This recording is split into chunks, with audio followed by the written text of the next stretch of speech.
Alright. I know we had a few people that just snuck on. I don't know where the hell they went.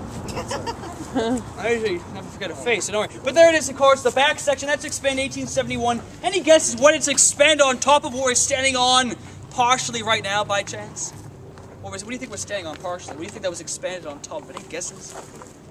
Gravestones. Yes, I heard of gravestones. Anybody see the front of this church earlier today? You might have noticed. We're going to get there in a moment, don't worry. You might have noticed gravestones very close together with wrought iron fence in front of those headstones. Now again, those headstones are plucked up back here in 1871, then deposited to the front to save face, to give these individuals a symbol of resting place. But far too expensive, far too damn time-consuming to move the corpses somewhere else. And so they merely move the headstones, and that is it. The corpses are here, and also they tell me the corpses are there, beneath the parking lot. Quite sacrilegious, but I guess that's how the Episcopals do it. I'm a congregationalist, if you excuse me. But anyway.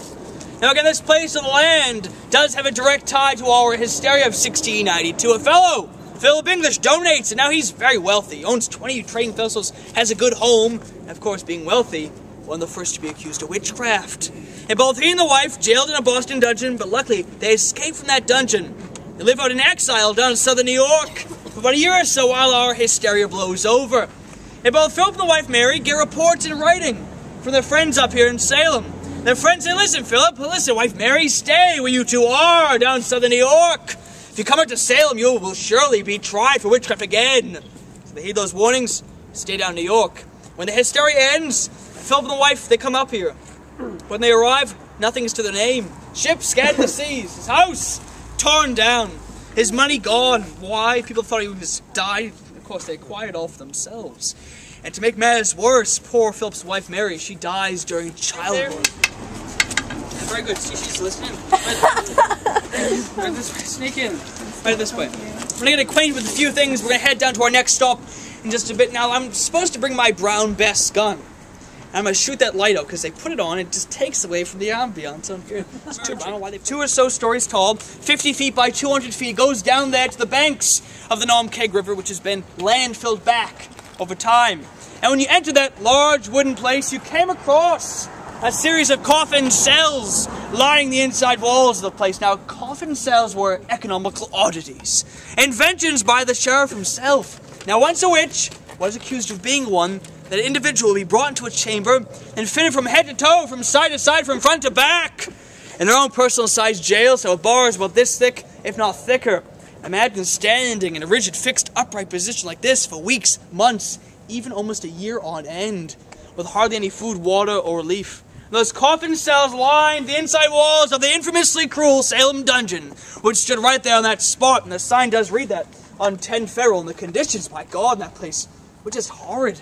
And when the moon was right in the sky and the river waters would breach their banks, the entire lower recesses of that dungeon would surely be flooded. And the inmates would be up to their knees, up to their waists, these inmates, in sewage water. Because, of course, no chamber pots, really, my lord. They'd go excrement all around them, fish as well, just horrible times. That probably does account for its hauntings. And from this wooden chair, he wakes up. He looks up, because he says some odd presence comes over, this odd feeling of dread. He opens his eyes wide, this gentleman, looks up above him, and sees a woman, he says, staring down upon him. Big, black, burly hair, brown sack, very primitive dress. She kind of walks up, about a foot away from his face, and dissipates into a cold mist upon his cheek. The man said he turned in his quitting papers right thereafter. Of course, people who see ghosts always seem to want to do that, but it is strange. Now, even today, though, past the 60s, even today, most haunted sights in Salem. Now, it was said, believe me, I know this. It was said, though, if you got very close to the crack of the door in the old carriage house, anybody remember how it looked? It was all abandoned. Anybody see it before they tore it down? Anyway, go to the crack of the door, you asked a question, the crack of the door. You get a response back from somebody inside, like clockwork. It happened on my toes over 4 times. I kid you not. It was not a homeless person. Also, if you brought your EMF detectors, things paranormal. It's not me, I assure you. Also, pantaloons or pant legs, and also kind of sailor slops. Very strange. Often seen right here in the second row, a little behind, sometimes in the front. Don't know why it is, but only the second half. My fan club again. But do snap away if you must. All the tours really do stop here, so do snap away. Look at this guy, James Ford. He was a master grave carver in the area. Really was a very famous guy. Now, unfortunately, he dies in the middle of his own grave carving. Ironically enough, and again, he can't put a death date, so that's why he doesn't have a death date. Nothing at all in the Witchcraft Hysteria of 1619. Now, why do you think that is? Why do you think they have nothing at all on display? Any guesses? What is it? All the crazies would come out of the woodwork? Maybe. Hey, it's a good guess. Maybe. Any other guesses? People think, well, Eric, my God, there's enough damn museums to go around to cover the subject as it is. Maybe. Here it is. The main benefactors, the main contributors to the PBS Essex Museum, those kind, loving folks who give their money to the institution, are direct descendants of those who accused the witches back in the day. They don't like their names being dragged through the mud, even today. So politics still alive and quite well in the town of Salem. Lovely folks, the Proctor family, some of the Porter line, all around. Let's see down this way with me, huddle up. Now, if you do want to see any of the artifacts, if you want to see anything at all, go there. 96% of them are housed there. The Phillips Library, the testimonies, the court documents. I've seen some strange things in my real life. I am a man who's so old he needed 2 walking sticks. Again, he is hanged by the neck.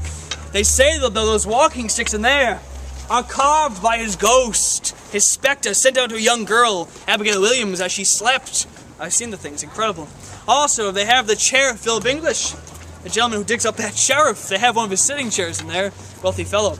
But mind your step, my lord, mind your step as we pass down this wooded area. You often get those local hooligans. They leap from these bushes. They spring out at us. They try to scare the bejesus out of us. So please, mind your step. Awful children. So mind the young children. They usually sneak out, usually try to scare me the most. They usually do. Let's head down to the end. Right to the end past... Who is that man? He's sitting down. My God, why is he sitting? It's a tour guide.